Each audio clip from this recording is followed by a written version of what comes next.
Hello, and thank you for joining us tonight. I expect this to be a truly enjoyable and meaningful event as we talk about the book Portraits of Peace, Searching for Hope in a Divided America by John Noltner. My name is Kristen Sandstrom, and I am the manager here at Apostle Islands Booksellers. I am so honored to be hosting this conversation between Jeff Renicky and our new friend, artist, and author, John Noltner, of A Piece of My Mind project.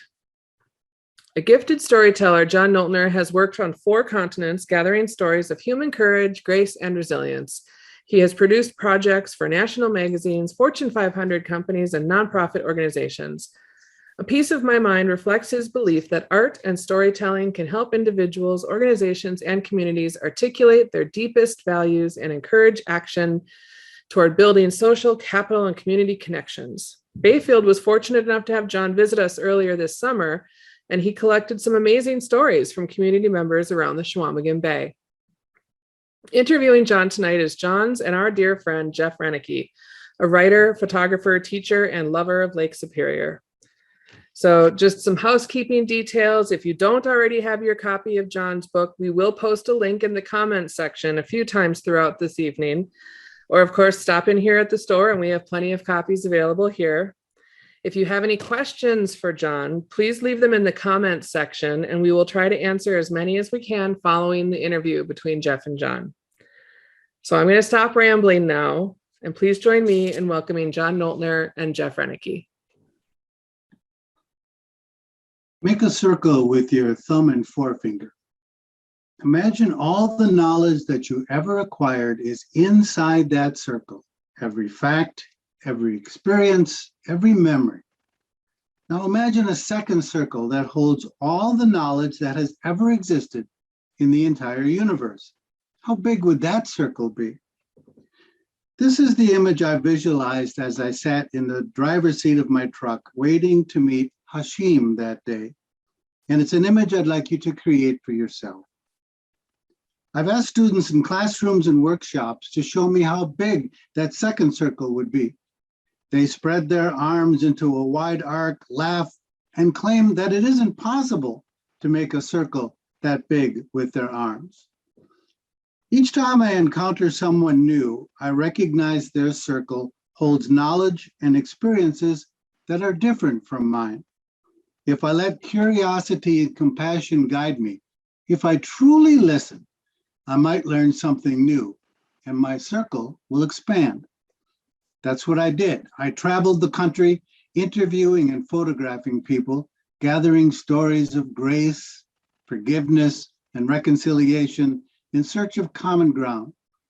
I went outside my own experiences in the hope that my circle might grow bigger and I could come to understand the world in new ways. So as I drove away from Hashim's home, I was reminded of why I had started this journey. There is beauty and wisdom all around us if we take the time to see it. My circle had just gotten bigger through encountering Hashim, a former gang member paralyzed at 15 in a gunfight. And his words would stay with me. I want to love those who haven't shown me love, he said. I want to be kind to those who may not have deserved my kindness. I wonder how it would change the world if we could do more of that. Welcome, everyone. My name is Jeff Renicky, and it is my privilege to join you in a conversation tonight with my friend, John Noltner, about his new and important book from which I was just reading, Portraits of Peace, Searching for Hope in a Divided America. You only need to turn on the evening news or make a comment in a chat room or even gather with family around the holiday table and mention politics to know that we are indeed living in a divided America. A country where the media, including social media, has become a megaphone, where the correctness of an argument is more often measured by volume than wisdom, and where listening has become an endangered species. It is against this backdrop that John Noltner's work takes on a renewed and immeasurable importance. For really, that work is an ode to the forgotten art of listening to each other.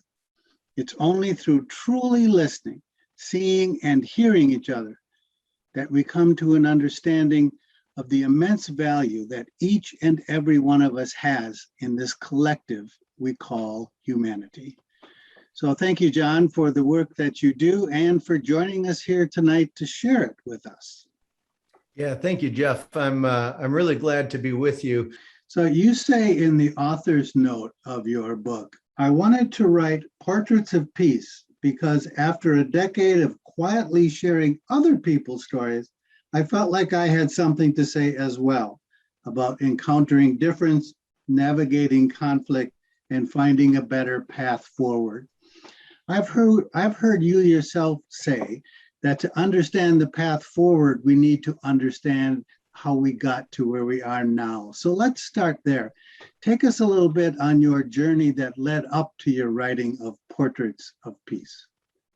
Yeah, of course. So I have worked for most of my career as a freelance assignment photographer, shooting for national magazines and Fortune 500 companies.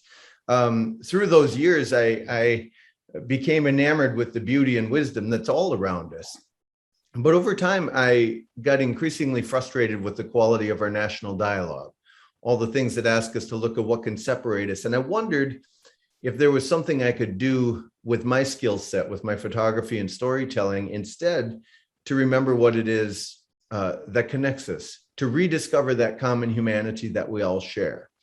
And so I started this project in about 2008, 2009. I like to say the economy handed me some free time when the recession really reduced my workload quickly and dramatically. And if I was a better business person, I would have used that time for finding new clients. But not every decision we make is based in dollars and cents. There are other ways that we can measure our success. And my soul was hungry and I wanted to work on this project. So we started out interviewing people from all different backgrounds, centered around the simple question, what does peace mean to you? Sounds like a simple question, but I know that the process of finding the right people to ask this question of is not always so simple. So talk a little bit about how this all unfolds. How do you find the right people to ask this question to and to photograph in your project?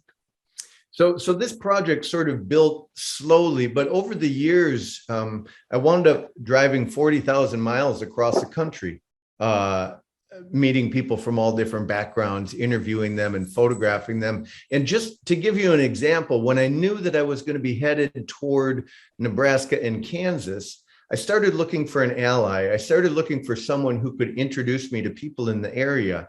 And because my project was rooted in storytelling, I actually reached out to a man named Clive in McCook, Nebraska, who ran a storytelling festival.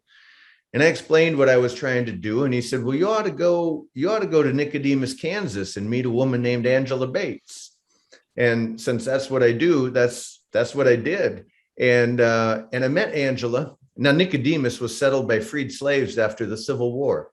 Used to be a lot of towns like this west of the Mississippi. As far as I know, Nicodemus is the only one that still exists west of the Mississippi. And Angela was really proud of her heritage. You know, she said she felt like she was a descendant of people with great determination and fortitude and faith in God. And the entire community was proud of this heritage. And so they wanted to honor it in some way. They spent about 20 years talking to the National Park Service, and eventually the Park Service said, yeah, and they built this beautiful interpretive center. But here's where we get a little tone deaf. They built this great interpretive center to honor the heritage of this place that was settled by freed slaves, and then they staffed it with all white people. You know, it doesn't make any sense. But there are a lot of things that don't make sense in the world. And Angela talked about this frustration, but she also said that she realized in the process that she had a choice about how she was going to respond to the world around her. And as it turns out, we all have that choice. You know, we can't always control what happens to us, but we can control the way we respond to it. And so when I got done interviewing Angela, there is a little bit of whimsy in this project. And I said, hey, what are the chances that we might get the entire town of Nicodemus together for a portrait? And she laughed and she said, well, you'll probably get everybody except for my dad because he's kind of crabby. But she started making phone calls. And a couple hours later, we went out to the town sign. And in fact, there's your dad too, just to the right of the S on Nicodemus, wearing the ball cap and the sunglasses. And so that's the whole town of Nicodemus, 16 souls farming wheat and Milo out on the Kansas prairie, all direct descendants of the freed slaves that settled the place, 16 people in that one Chihuahua in the middle of the frame there. It's great that you got the Chihuahua in there. Wisdom from unusual places. One thing I like about your stories is that wisdom seems to come sometimes from very unusual places. So let's talk about shrimp. I know that you are, shall we say, not a connoisseur of seafood, and yet a very important lesson in your project came through the wisdom of a shrimp boat captain. Take us on that journey. Yeah, right. You're talking about Kenny Terrio in Chauvin, Louisiana. And I have to be honest, when I asked Kenny what it was like to be a shrimp fisherman, he said, well, you go out there and you find the shrimp and then you catch them. And I guess to some extent, I already knew that, but it added some new flavor to it. I ask myself sometimes when I'm on this journey, if I'm trying to talk about peace, why am I talking to a shrimp fisherman? But as Kenny was explaining his notion of community, he said, down in Chauvin, when he was growing up, that when some guy needed a boat, they'd all get together and they'd build him a boat. And then the next guy needed a boat and they'd all get together and build him a boat. And pretty soon everybody had a boat and that worked out pretty good. And so for me, that notion of community, that willingness to make sure that everybody has the resources that they need in order to thrive, has the tools in order to succeed in life, that's absolutely connected to my notion of peace. So it turns out that talking to Kenny was the perfect place to be. So again, there's a little bit of whimsy in the process, and I got done interviewing Kenny and he said, well, where are you staying tonight? I said, I have no idea. What do you suggest? I'm also cheap and hopeful. And Kenny said, well, I have a burnt out RV in the backyard if you want to sleep there. And I said, that sounds good. And he said, in the morning, we'll go out looking for alligators. And I said, that sounds good too. He said, if you can stick around one more night, shrimping season starts. I'll take you out on the Gulf. And I said, that sounds real good. So we went out at 4:00 in the afternoon. We came back at 8:00 in the morning. And in the process, we caught 1,200 pounds of shrimp. And I have not eaten a shrimp since. I'm sure. So sometimes you follow your journalistic instincts, having been a freelance writer and photographer, and other times the world kind of throws things unexpectedly and sometimes violently and tragically in your path. I know that the George Floyd story had a great impact on you personally and on your project. Tell us about that a little bit. Yeah, sure. Last summer, I was in quarantine like everybody else. I was happy to stay isolated at home, but then George Floyd was killed 11.6 miles north of my house. And I realized that if a piece of my mind was rooted in hearing other voices, amplifying voices that needed to be heard, bridging divides, and being a better ally, I knew that I couldn't not go to that place. So the day after, I didn't learn about it the first day. Happened on a Monday. I learned about it Tuesday, and Wednesday I went down to that intersection at 38th and Chicago, just to bear witness to the pain and frustration of the community, the grief that was there, and the next day returned with a camera and a little bit of a lighting kit. You can see right behind this gentleman, and we went there as a listening exercise. I didn't know exactly how to respond, but I wanted to be there to do some storytelling. And so we simply asked people there, what do you want to say? And we took a black and white portrait and we put their short response to it. And over the course of a week, we gathered 50 of these stories. And I'll just share a few of them with you now. People of color are sick and tired of being sick and tired. We're not asking for justice anymore. We're demanding it. And we're not asking for equality anymore. We're demanding it. I'm numb. I don't feel angry. I don't feel sad, just numb. It's at the point where police brutality against African Americans is expected. I don't care who you are or what you look like. You don't have the right to hurt anybody. And this last one, am I next? You know, and this became a process of deep and intentional listening. You know, I didn't go there to curate. I didn't go there to pick and choose whose stories to share. We went there to listen. And because it was, I see it as community art. Later on that summer, we found this church. Well, actually, I've been eyeing up this big blank white wall on this church for years, wondering when was the right time to project something. And this was the right time. And so for 10 days at the end of the summer, we projected these images, 20 feet by 30 feet on the side of the building as community art, to say, I see you, I hear you, and you matter. It's one of the most powerful things we can say for one another. That sentiment, the idea that we need to see and hear each other more clearly before we can begin to matter to one another, is really at the heart of this new book.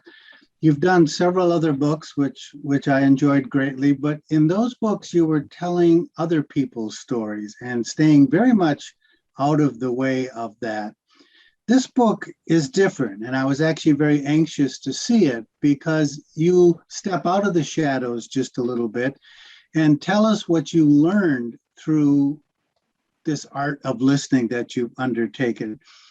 And I know there are great lessons for all of us to learn that you have learned along this journey of thousands of miles and hundreds of interviews, and those lessons form the heart of this book. So let's talk about a few of those lessons and the people that have taught you them. I remember a woman named Joanne Bland teaching you a lesson. Yeah, for sure. And let me just step back for a second, Jeff, and say, I suppose it's because of my journalistic background that I was trained and ingrained to sort of remove myself from the stories. And so that was the thrust, to elevate and amplify other stories. But over time, I did realize that I had something to share about taking risks, about encountering difference, about being willing to challenge my own expectations. And that's really at the heart of Portraits of Peace, is that journey. And like you say, Joanne Bland, I met her in Selma, Alabama. And when I connected with Joanne, I sat with her in her living room 12 days after Michael Brown was shot in Ferguson, Missouri. And so Joanne marched from Selma to Montgomery with Dr. King across the Edmund Pettus Bridge and all the way to Montgomery when she was 11 years old. So a civil rights icon. And I promise you that there were some moments in that conversation that were uncomfortable, not because of Joanne, she was a gracious host, but because of the social dynamics going on in our country, because of the fact that I'm this middle-aged white guy from Minnesota driving a minivan who's sitting with a civil rights icon in her living room as she's frustrated that we've not yet gotten to where we need to get as a country, that we've not yet finished the work that she started as a young girl. She said in her interview, she said, one day we'll be all right, but I'm tired of waiting for one day. And we've got a lot of work to do in our world as individuals and as a society. And if we're going to be able to do that work, we have to be willing to sit with those uncomfortable realities. We have to be willing to grapple with that difficult history and ask those really hard questions if we're going to be able to move forward together. Yeah, learning to sit with uncomfortable realities is a difficult lesson. We all like to be more comfortable, but it's a good start, but there has to also be solutions, as Joanne Bland was frustrated about. Solutions take a lot of time. There was an interview I recall in Detroit that talked about the importance of not just sitting with uncomfortable realities, but having a plan towards moving towards solutions. Yeah, you're talking about John George. And when I interviewed John George, he said, well, let me just say, I knew that Detroit had struggled, but I'd never been there myself. But when I talked to John George, he said, when the country gets a cold, Detroit gets the flu. And right about then, he said Detroit was suffering from double pneumonia. And I interviewed John George, and he told me about living next to a crack house. It was right next door, an abandoned house. Drug deals were going down right next to his, and he did everything he could to try to change that situation. He called City Hall, he called the police department, and nobody would or could do anything about it. And so John thought about moving, but then he thought, wait a minute, this is my home, and I take out my garbage and pay my taxes and mow my lawn. I don't want to go anywhere. So instead, he went down to the hardware store and he bought plywood, nails, and paint. He came back and he boarded up the crack house. And when the drug dealers came back, they couldn't get in, and he kept they kept on going. And so this worked out pretty good for John, but he decided that wasn't enough. He could have quit right there, but he decided to start talking to his neighbors, and he started getting people together to do the same thing. Then he started this organization called Motor City Blight Busters, and they've got 10,000 volunteers a year, and they tear down abandoned buildings and they replace them with community orchards and community gardens, and they take what used to be a community liability and they flip it into an asset. And John says that he's out to change the world, and he's starting in Detroit, which is a pretty bold statement, but I think he can do it. But he also says that we all know what the problems are, and there are many, but to continue to focus on the problem and not also look for a solution is our mistake. Yeah. So you have to have the courage to make yourself vulnerable and sit with those uncomfortable realities, put yourself in that place. You have to have the ability to move towards solutions. But we all know that even with the solutions in sight, it can take an awful lot of time. So you have to learn to, as you put it, stay at the table, which is another lesson you've learned from a person that you interviewed. Yeah, from Maham Khan in Palatine, Illinois. And Maham shared that she started as a first-year student at Harper College, and she's Muslim. She doesn't talk a lot about her faith. She doesn't wear hijab, so you might not know that if you walked by her on the street. But when she went to college, she realized that she wanted to make new friends, get involved in organizations, sort of round out her resume. And Maham decided to join the Muslim Student Association, small, quiet organization on campus. And she went to the first meeting, and somehow she got elected as president. So be careful going to meetings, I guess, is the lesson there. But she said, okay, so she was a little outside of her comfort zone, but she thought, I can do this. We'll talk about Quranic verses on Tuesdays, and we'll have a little pizza on Thursdays. What could possibly go wrong? Well, it was 2001. And a couple of weeks later, 9/11 happened, and Maham was way outside of her comfort zone. All of a sudden, she's the center of this unwanted attention and mistrust and misunderstanding and fear and anger. And when we're that uncomfortable, we usually do one of two things. We either run away or we face that uncomfortable thing head on. And that's what Maham did. And so she started organizing these interfaith dialogue sessions on campus because she realized really quickly that when people walked by one another in the hallway and they mumbled things under their breath, that they, this built tension on campus. But when people sat face to face and they got to know one another, learned one another's names and got to hear their stories, that this actually reduced tension on campus. And she said this worked because people were willing to stay at the table. As long as we're in dialogue, whatever our issues are, there's a chance that we can find a solution and a path forward if we're at the table. But as soon as we walk away from the table, that hope goes away with us. And so my question for you, my question for myself all the time is, when things get difficult, will you stay at the table? One thing I love about your work, none of the people in the book are household names or on bestsellers list or have their own talk shows. It's easy perhaps to go to the luminaries to learn these lessons. But one thing I keep learning from your work over and over again is that wisdom often comes in unexpected places. I love the story that took place in Las Vegas, but as you say, not Las Vegas, Nevada, Las Vegas, New Mexico, and involves a herd of horses and a stack of Louis L'Amour novels. Yeah, not the bright, shiny light Vegas, but the little dusty town Vegas. And, before I share Hassan's story, I'll just say that very often I think we give our power away to celebrity, to famous people, to political leaders, when in fact that power resides in all of us. And part of the methodology of A Piece of My Mind is to see that beauty and wisdom that's all around us all the time.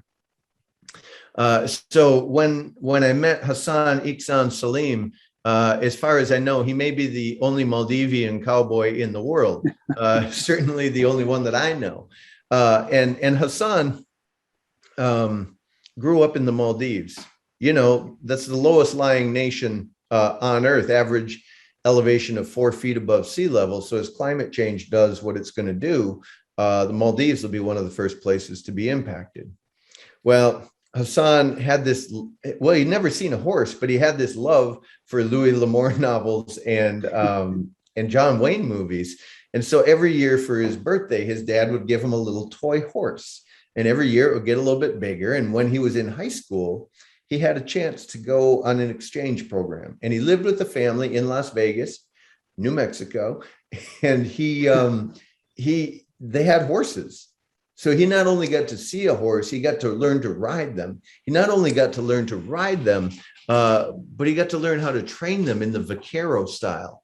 And that's an old historic Spanish style of training horses, if I understand it right. And he, that horse, it doesn't have strict deadlines for learning things. So the horse might learn something one day, forget it the next, learn it again, forget it again. Sort of like raising kids, I guess. But at the end of it, it turns out this beautiful horse. And Hassan says, people talk to me about, this red horse Caspian, and they say, oh, you've been working with him for so long and that horse still isn't trained. And Hassan said, yeah, but you know what? One day we're going to go up into the high country and pull a steer, and it'll be the most beautiful thing. One day I'm going to ride him in a rodeo, and that horse is going to be amazing. And he says, that's why we try it again and again, whether it's with horses, whether it's with peace. He said, one day there'll be peace on earth. He said, maybe I won't live to see it. Maybe my children won't, but I'll know that I tried. I'll know that I did everything I could in the process. And that's why we try again and again. So we have making yourself vulnerable, being brave enough to put yourself in these uncomfortable situations, keeping the solutions in mind, even if they are a long way off, and which requires, of course, staying at the table and trying again and again. All of those are difficult. They're maybe easy to make a list out of, but difficult to do. But I think one of the most difficult lessons for any of us as humans is personified in the story of Bud Welsh, and that is an incredible story of the art of forgiveness. Well, and forgiveness, like all of these others, Jeff, they're difficult things to do. But as I think about things, I think we have the choice of talking about why it's so difficult or talking about how it might be possible. And I'm always sort of elevated and illuminated, not by focusing on how difficult a thing is, but how that thing might be possible. And so I was driving one of my exhibits for A Piece of My Mind. I was driving it to New York University. And it was just after the shooting at Sandy Hook. We happened to drive right by the exit for Newtown, Connecticut, and there were candles in the snow. There were flags for each of the victims, and it got really quiet in the van. And I knew I wanted to talk to somebody about public violence, but I realized I didn't want it to be Sandy Hook. I wanted something with a little bit more time and perspective. And so later that year, I was going through Oklahoma City, and I was able to connect with Bud Welch. And Bud told the story about his only child, his daughter, Julie Marie. And she graduated from Marquette University in 1995. She was fluent in 5 languages. She got a job with the Social Security Administration as a translator, working in the federal building in Oklahoma City. And shortly thereafter, Timothy McVeigh blew it up. And so Bud fell apart. You know, of course he did. He became an alcoholic. He lost his businesses. He wanted nothing more than for Timothy McVeigh to be executed. Just get him off the face of the earth and let me go on with my life. But then Bud saw a news clip with Timothy McVeigh's father on it. And Bud said, that guy looks as wrecked as I am. You know, his world changed on the same day that mine did. And Bud realized that he needed to meet this guy. He needed to meet Tim McVeigh's dad to let him know that he didn't blame him for what happened. And so it took him like 3 years to set up this meeting, to find the courage. But eventually he was at the McVeigh family home, sitting at the kitchen table, all the family pictures hanging on the wall, including Timothy McVeigh. And Bud realized he didn't want Tim to die. So he started working against the execution of Timothy McVeigh. He didn't succeed. McVeigh was executed pretty quickly, but Bud realized that his healing would not come from the loss of one more life. He would have no sense of healing. He would have no sense of peace from that execution. And Bud said eventually he realized that he was forgiving Tim. And he said, I can't teach that, and I don't know how to explain it. He says, but I know it happened to me. And he said, I can tell you one thing, that forgiveness doesn't do a damn thing for the killer, but you totally free yourself. And that's where the good comes from. And when I hear that story, you know, we've got adult kids, and I don't know how I would grapple with that if something like that happened in my family. But when I hear that story from Bud, I have to ask myself, who is it that I can forgive in my life? And how would that free us both up if I could do so? Those are powerful stories among many in your book. And yet I would bet, and you've probably seen this more often than you might like, when you mention peace to somebody, they might just really quickly throw off a peace sign, or, you know, point to a tie-dyed t-shirt. In our society, we have this tendency to take complex issues and try to simplify them and boil them down into just a quick flash of a peace sign. And yet I know you have a very different idea of what the peace sign means, and you use it as a learning tool. Wherever you go, you bring that idea with you. Talk about your view of the peace sign. Yeah, you know, in many ways, you know, we toss this word peace around lightly, and the peace sign has become a fashion accessory. But, you know, the history of it, Gerald Holcomb in Great Britain, during his movement for nuclear disarmament back in the 60s, made this design. And the design is actually 3 simple lines with a circle around it. It's related to semaphores, which is this ability to communicate by putting flags in certain positions. And the phrase nuclear disarmament, the N, those flags are straight up and down. The D, those flags are out to the side. And so you use those 2 semaphores and put a circle around them. And that's the history of the symbol. We've made an exercise of making peace signs wherever we go. And sometimes it's a place that requires healing. Sometimes it's just a beautiful location that calls out for a little acknowledgement. At this particular place, this is the banks of the Tallahatchie River, where Emmett Till's body was found after he was lynched in Mississippi. So we went to visit that site. Very somber, quiet, lonely place. And I usually use the tools that I have available to me, the resources there. And I never know what that's going to be. But in this case, we found these reeds and broke them to length and made a peace sign. This was just a beautiful mountain ridge. Truth be told, I needed a break after climbing up to 10,000 feet in snowshoes. But after taking that little bit of a break, thought it would be interesting to put a peace sign there, tromped through with the snowshoes. This was from last January down along the border in Nogales, Arizona, to Nogales, Mexico. This is a concertina wire that had just been installed up on the border fence, and I found little scraps of it laying in the ground. And so I took some time and just, created that on the ground. This is a little intentional community in the Washington Cascades called Holden Village. This was our community response, and I've taught on staff at Holden Village a few times. And this was our response to the protests in Charlottesville when they were trying to take down the statue of Robert E. Lee, which I believe just was taken down a couple of weeks ago, finally. But in this case, counter protesters, somebody drove into the crowd there, a white supremacist drove into the crowd and killed Heather Heyer. And so this was our response to that. This is the campus of Kent State University, which I believe is the only time that U.S. National Guard troops opened fire on U.S. citizens on U.S. soil. This is where one of the students fell. And as you mentioned, this is Chequamegon Bay. When I came up to Bayfield earlier this year, early this summer, to gather some stories from the wise folks up there. So that's what you were doing by digging in the sand. I couldn't figure that out. Yeah, most people look at me and can't figure out what it is I'm doing, Jeff. So tell us a little bit about what wisdom you found here on the shores of our big lake.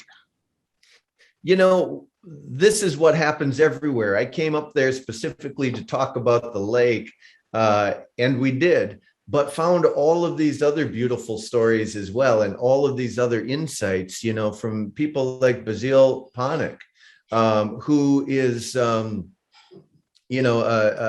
member of the tribe there and is going to school in Michigan for Native American studies and for entrepreneurism. And Basile, talked about this brilliant methodology that he has in mind for decolonizing entrepreneurism, for using his entrepreneurial spirit not to exact maximum profits, but to build maximum community.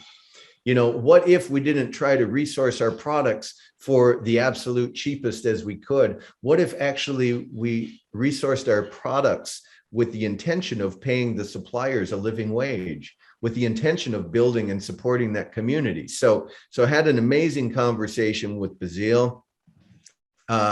Lori Schneider, who I know you all know, who decided that she was going to climb the highest mountain on all 7 continents.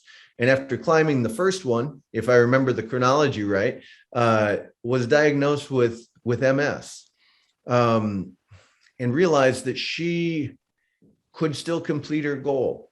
She didn't need to let that diagnosis define her, and that she was going to keep climbing as long as she could. And, she talked about that final peak when she got up on top of Everest. She'd been training for a year, and she got to the top, and it was a total whiteout, and she couldn't see anything from up there. And at first she was really disappointed, but then she realized that she hadn't climbed that mountain for the view anyway. She'd climbed that mountain because she wanted to show herself that she could do it. And our friend right here on the podcast, or on the talk, Kristen Sandstrom, who talks about her love of the lake, her connection to that area, her love of community, and also her love of writing. Writing and reading and selling books there, and how that process of writing and language is helping her unpack some of these things that happened, decades ago when she was a younger person. So all of these things and more. One of the burdens of, it's not a burden, but one of the challenges of this current journey is that I'm accumulating stories so much faster than I can share these stories. So we're coming up where I'm just going to need to, park myself in some quiet, beautiful place and just edit the heck out of these things, because these stories need to be seen. Yeah. So tens of thousands of miles crisscrossing the country, perhaps hundreds of interviews, thousands of pictures, dozens and dozens of peace signs, all predicated on that one simple question: what does peace mean to you? Well, I think you've asked that question to a lot of people. Since this book is really more about you than them, I think we should turn the tables on you here. So, John Noltner, simple question: what does peace mean to you?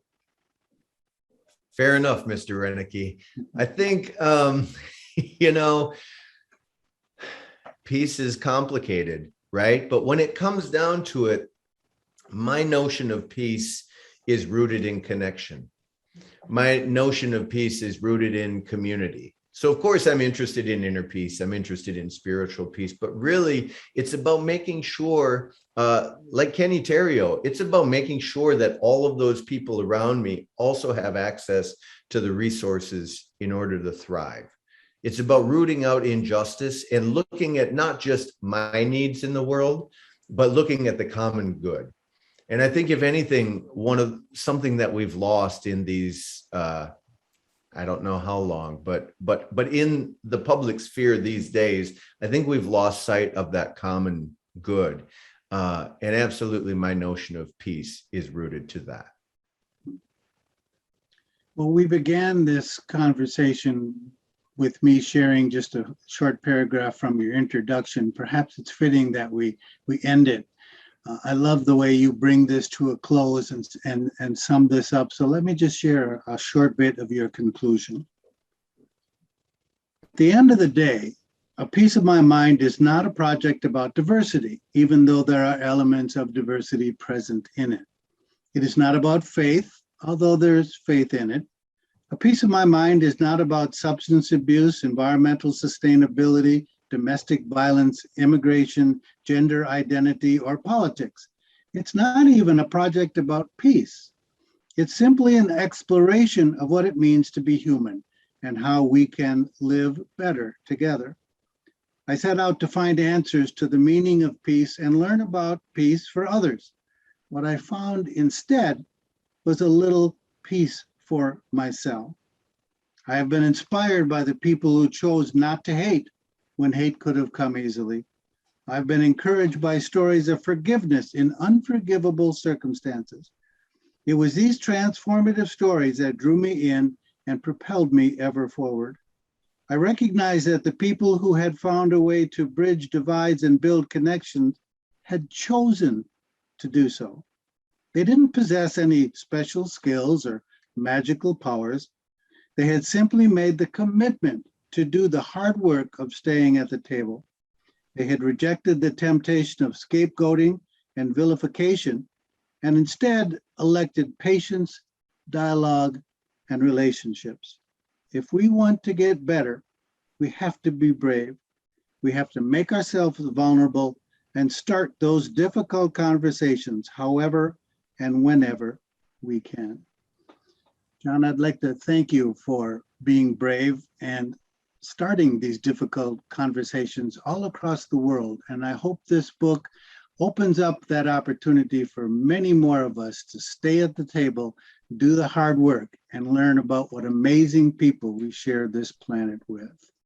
So in the spirit of listening, which is what your project is all about, we're going to turn it back over to Kristen and have an opportunity to have a little discussion. So thank you, John. Yeah, thanks, Jeff. Hi, Kristen. Hi. I wish we could hear like the round of applause. You guys are so easy to listen to. That was a really lovely conversation. Thank you both. Oh, thanks. So far we have one question, and this is the time, guys. Put your questions either in the chat or in the Q&A box, and we will ask away. We will try to get out of here by 8 o'clock. We have a question from Sally Sweet. We are beginning Sala Sweet, I bet. Hi, Sala. Oh, sorry. I don't have my glasses on. We're beginning an initiative to host and facilitate conversations between individuals that have life views that are very different or opposed. What is your top tip for making a space comfortable for people to speak? Oh, yeah, that's an interesting initiative, Sala. one of the things we don't do often enough is take time to build the foundation for these difficult conversations. So we sort of sit down and launch into the thorniest of subjects without having done the homework, without having done the groundwork of building a foundation of relationship. And these things take time. And so my one tip is to be patient and take that time to build that foundation, to do that groundwork, to create a space where people feel heard and seen and honored. I think fire is a tool. These conversations is a tool, and fire can warm you, fire can cook your food, but fire can also burn you. And sometimes we jump right into the fire in these conversations and we get surprised when we get burned. So that would be my if I had to pick one tip, it would be patient and do that groundwork first. I agree completely. So I'm going to ask the obvious question that I'm kind of surprised hasn't been asked yet.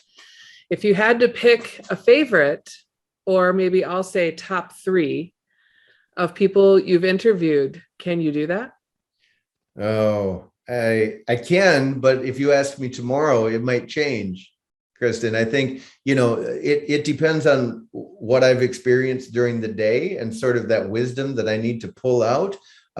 Certainly some of the stories we shared tonight are some of my favorites. That first story, Hashim Garrett, I find really powerful in his words. I want to love those who haven't shown me love. I want to be kind to those who may not deserve my kindness.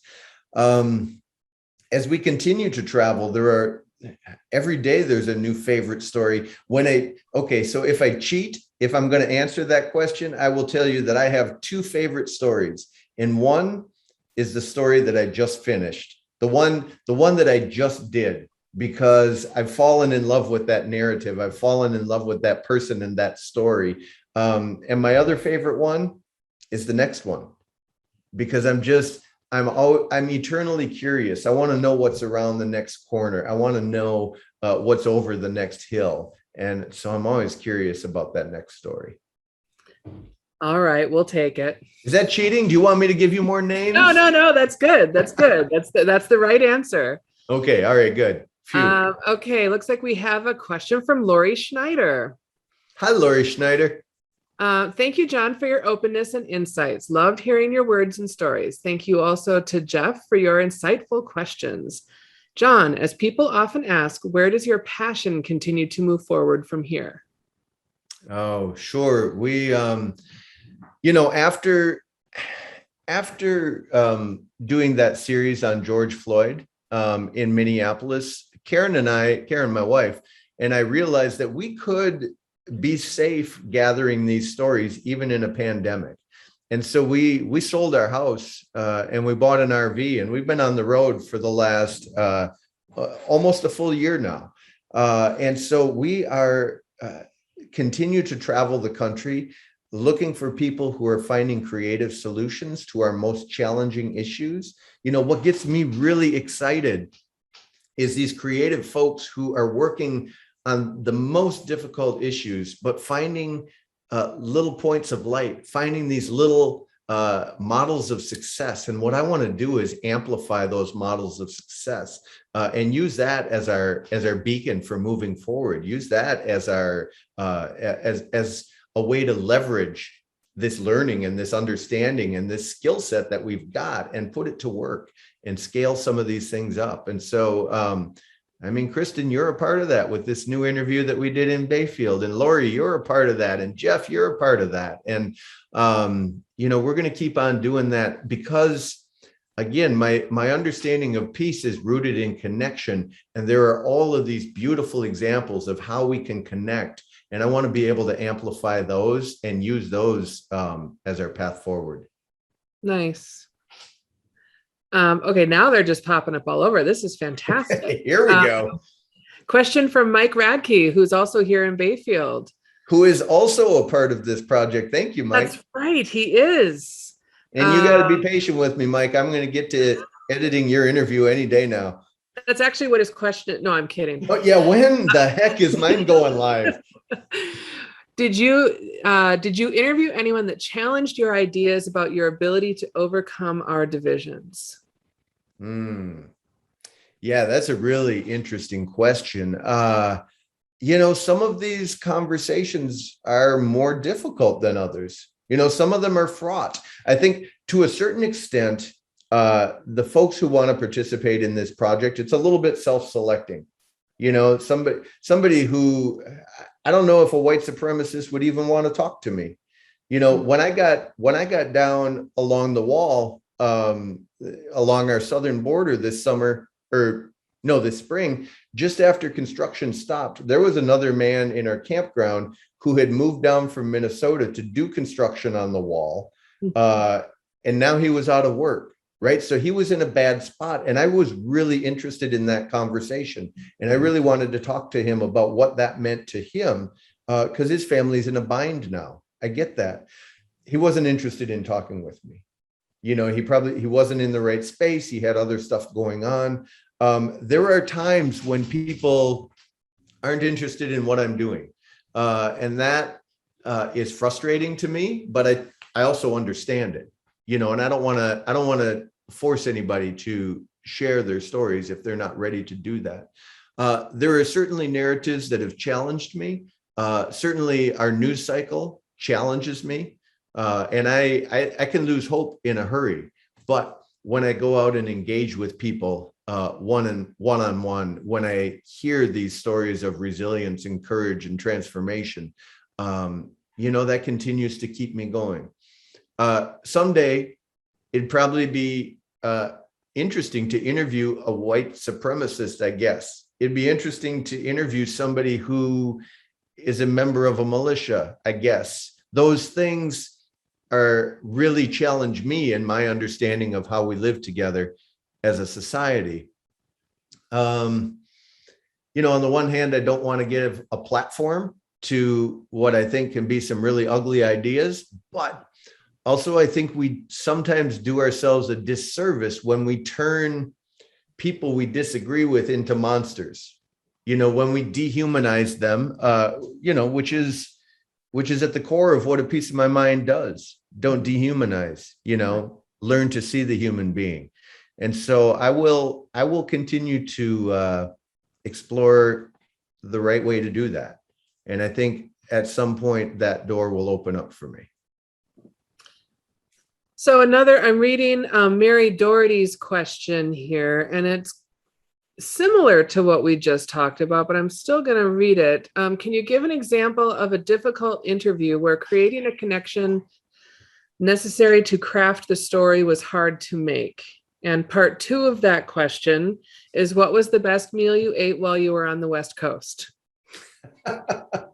All right. You're going to remind me of part 2 when I forget it after I answer part 1. Okay.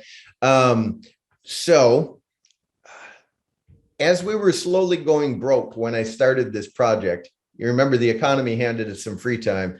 And there was a certain point where we couldn't afford to keep gas in the tank of our 4-door pickup truck. I loved my big old pickup truck, but I couldn't afford the payments. And at $4 or $5 a gallon, I couldn't afford the gas. Meanwhile, oil companies were making record profits every quarter, just hand over fist money. And it was my money. At that point, I had the chance to interview an oil company executive.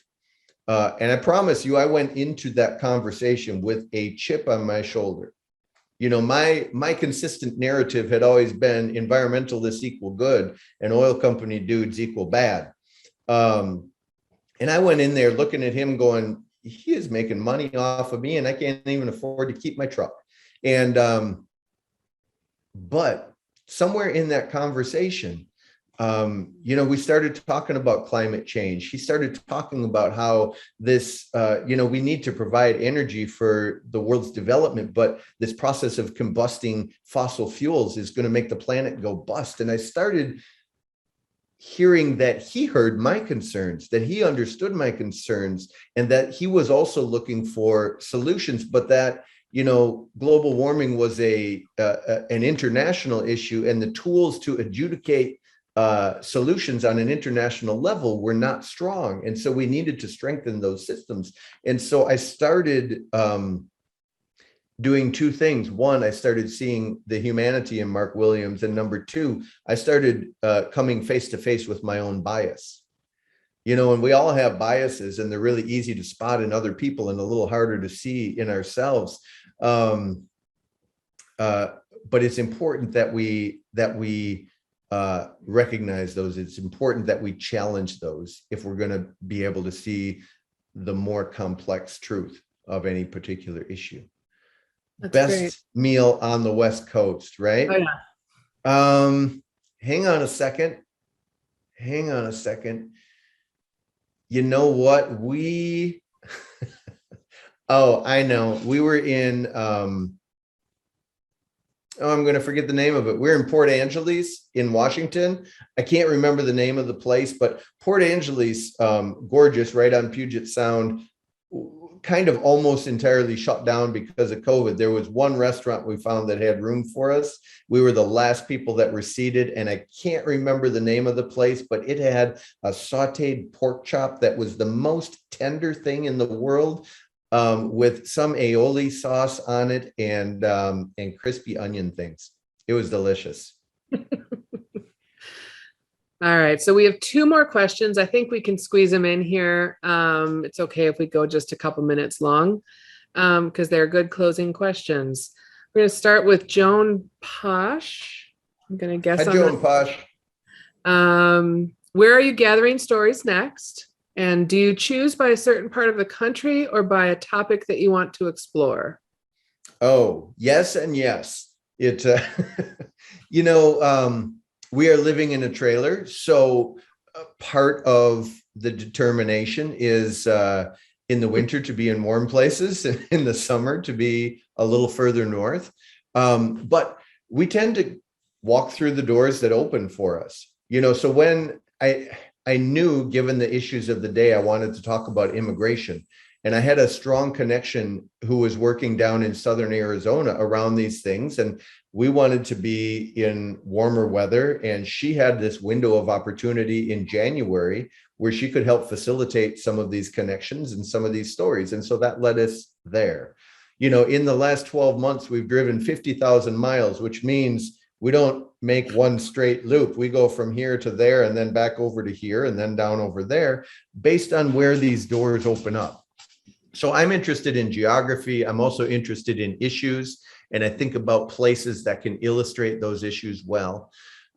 You know, when we leave Minnesota tomorrow, we're going back up to the Pacific Northwest. That's where our trailer is. We came back here for the book release. But here's the thing, a piece of my mind also does a lot of public programming with our exhibits, and we do conferences in colleges. We've had a little run of engagements that have canceled due to COVID, people being concerned about the Delta variant. And so we have this sudden 6-week window that is opened up in our schedule. And I don't know if I can scramble and fill that with new interviews. Sometimes it takes a little bit more lead time to do that. So this may be the time when I get to sit down and edit Mike Radke's story and Mary Doherty's story and get caught up a little bit, because I do, and I know that they're not exerting any pressure on me, but I feel this internalized pressure when people share these really powerful stories. I want to get them out into the world. And so we might just hunker down in some beautiful place and hike at sunrise and edit till the end of the day. That sounds lovely. It's not bad. All right, so we're going to end the evening with one more question from a pretty cool woman. Her name is Nancy Sandstrom. She happens to be my mother. Nice. And I really like her question. So here we go. As you have searched for hope in a divided America, what now gives you hope for the future of America? Well, first, Nancy, thanks for raising an amazing child. Good work there. You know, what really gives me hope, again, is not watching the nightly news. What really gives me hope is getting out in the world and meeting people who are looking for creative solutions. As we've traveled, it's really rare that I meet somebody that I can't find beauty and wisdom in. And that process of slowing down and engaging and meeting people who are trying to make their communities better, who are trying to make the world a better place, that's what gives me hope. And that'll sustain me on and on. And, in that regard, this project has become a little bit self-serving, because it's intoxicating to me to meet these people. It's what's the right word? I'm a word guy, but it's escaping me right now. It's addicting. That's the word I'm looking for. And I find that it's almost like a dopamine rush to meet these people and go, wow, look at what they're doing. This is amazing. This is what's going to help us move forward. And that process, day by day, week by week, month by month, that's what gives me hope. And I think, like Jeff read in the conclusion of the book, people who have made intentional choices to bring healing when they could have brought division, people who brought forgiveness in unforgivable circumstances, that's what gives me hope. What a perfect place to end this really, really lovely hour. Thank you, John. I have to say, having been one of your interviewees, you are just a genuinely wonderful person. You just make people feel so comfortable, and thank you so much for that. If people haven't listened to the podcast, please do, because it really will give you hope. There's some of the most amazing stories in there. Again, I did post a link to where people can buy the book at apostleislandsbooksellers.com. Listen to John's podcast at apieceofmymind.net. And it is on Spotify, and I'm guessing iTunes probably as well, and all of the other things. All the things. So, John, do you have any closing thoughts you want to share before we say goodbye for the evening? Yeah, you know what? This project feels so big to me. Sometimes I feel like I just have to try to keep up with it. And I've met so many amazing people. There are three things that I think, whether you're driving across the country in an RV or whether you're just dealing with your neighbor next door, there are three things we can all do. And the first is to listen deeply. We talk about that a lot in this book, to be intentional and listen deeply. The second is to challenge your own expectations. To realize that whatever it is in your circle, there's a whole lot more in the world. And maybe if you listen deeply, you can challenge those expectations and expand your circle. And the last one, like Maham Khan said, just keep showing up. All of this stuff is going to take a lot of work if we're going to find a path forward. We're going to mess up from time to time, but if you keep showing up, we'll find it. Thank you, John. It really has been a wonderful evening. Thank you, Jeff. I know you're still there somewhere. So thank you so much for all of the work you put into this as well. And thank you, everybody, for tuning in. Have a great night, and we'll see you again, John. Yeah, it's great to be with you. Thanks, y'all.